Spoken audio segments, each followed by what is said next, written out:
Yeah. What I've been hearing recently is about Noam Chomsky and how some conservatives have been tripping over themselves, repeating the positive comments he made about former President Donald Trump. Man, I don't give a shit. Miss me with that. As far as I am concerned, Chomsky is an old leftist nut fart. Oh, wow. Ew!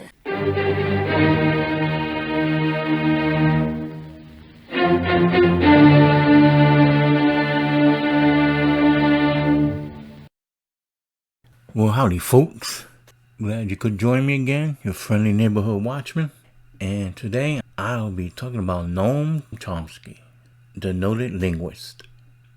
Where does he rank among the pantheon of linguists? I have no idea. But he is a professor of linguistics at the University of Arizona and an institute professor emeritus at MIT. He is also an anarchist, a libertarian socialist, and whatever other ideology he wishes to associate himself with. Either way, it's extreme left. Extreme leftist view places anarchism at the extreme side over there, an extreme left side. So when other nuts think you're an even bigger nut, well, that's saying something there, boy. So Chomsky, treated as some intellectual, a great thinker. Well, among the left, I can understand it. Was that saying, among the blind, the one-eyed man is king? Well, yeah. So we'll hear what Noam Chomsky has to say. But we'll clip out the snippet that everyone's talking about, where Chomsky gives President Donald Trump some credit. Well, there is fortunately one statesman in the United States and Europe who has laid out, a person of a high political figure who has made a very sensible statement about how you can solve the crisis, namely by facilitating negotiations instead of undermining them, and moving towards establishing some kind of accommodation in Europe, maybe in which there are no military alliances, but just mutual accommodation. He didn't say it, but it's something like what George H.W. Bush, the first Bush, not the second, proposed in the early 90s after the collapse of the Soviet Union, proposed what they called a partnership for peace, which would be open for Europeans generally, Eurasians as well. It wouldn't eliminate NATO, but he would live up to the promise that NATO would not expand to the east, firm promise to Gorbachev, keep to that, allow NATO there, but kind of de-emphasize it so other countries could join, including Russia for that matter, join the Partnership for Peace. Tajikistan joined, for example, not NATO, and move towards a world, a Europe, Eurasia with no military alliances. Actually, de Gaulle had similar vision. Emmanuel Macron, in his initiatives trying to contact Putin, suggested something similar. So going back to the one Western statesman, he didn't mention all of this, but he suggested something similar.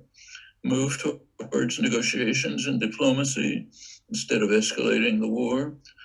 Try to see if he can bring about an accommodation, which would be roughly along these lines.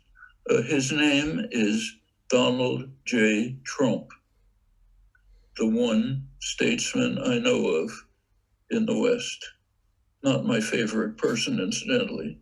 I think he's the most dangerous person maybe in history.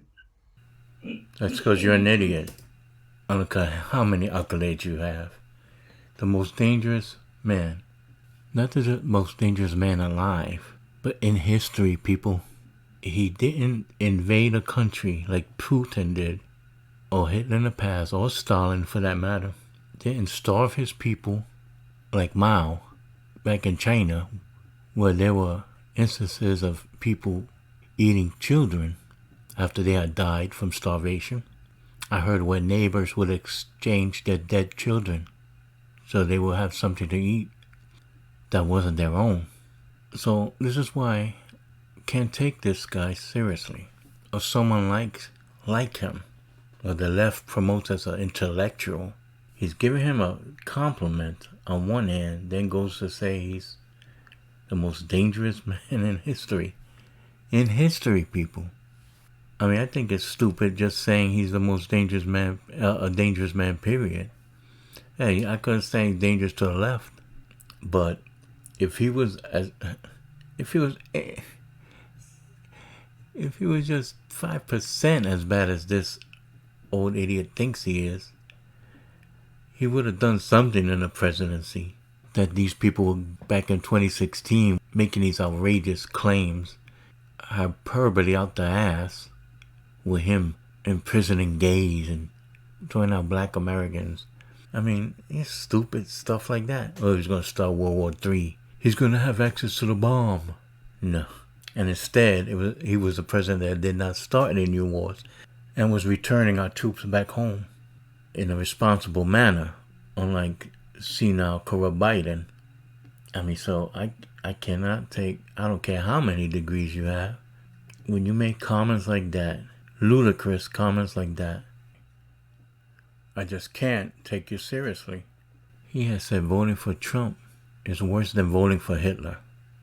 So this is the guy some conservatives want to praise for saying what he said about Trump, but yet not the immediate afterword when he says Trump is the most dangerous man in history.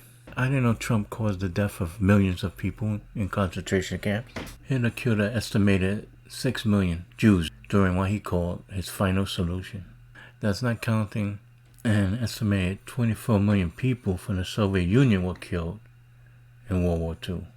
Mao's most infamous experiment in social engineering, the Great Leap Forward, as it was called, was his campaign that caused the deaths of tens of millions. No one really can put a number on how many Chinese had died because of Mao's policies.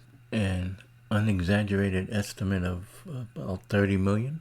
Could be more, could be less. They tried triangulating two different sources of information.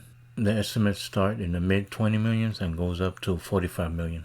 Either way, we can safely say it's a tremendous amount of people. Stalin was responsible for about 6 million, and as much as 9 million if you count deaths caused by deportation, starvation, and incarceration in his camps and gulags. And Hitler was responsible for 11 to 12 million non-combatant deaths. We're not even talking about the Khmer Rouge in Cambodia. Just those three men in the 20th century. And from the comment Chomsky made, according to him, President Trump is worse than all of them. It's just I'm not going to mince words, it's just a stupid comment by an old leftist fart, and I don't give a of what schools he's a professor at. Here we have from the Washington Examiner, where Chomsky says unvaccinated should remove themselves from the community. Philosopher Noam Chomsky argued that those who remain unvaccinated should be segregated, saying that obtaining food after they had, quote, the decency to remove themselves from the community was their problem, unquote. What a great guy.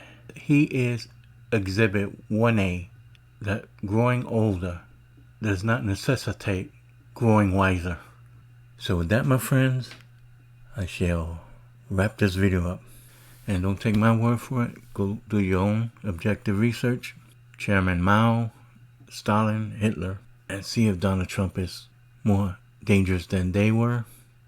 Not to mention other people from history, from antiquity, like Genghis Khan, Attila the Hun, etc. So give my video a like. Destroy that like button, like Genghis Khan would have. Subscribe if you haven't already done so. And hit the notification bell so you can catch my videos as they are uploaded. I thank you. And as always, stay safe, and I bid you peace.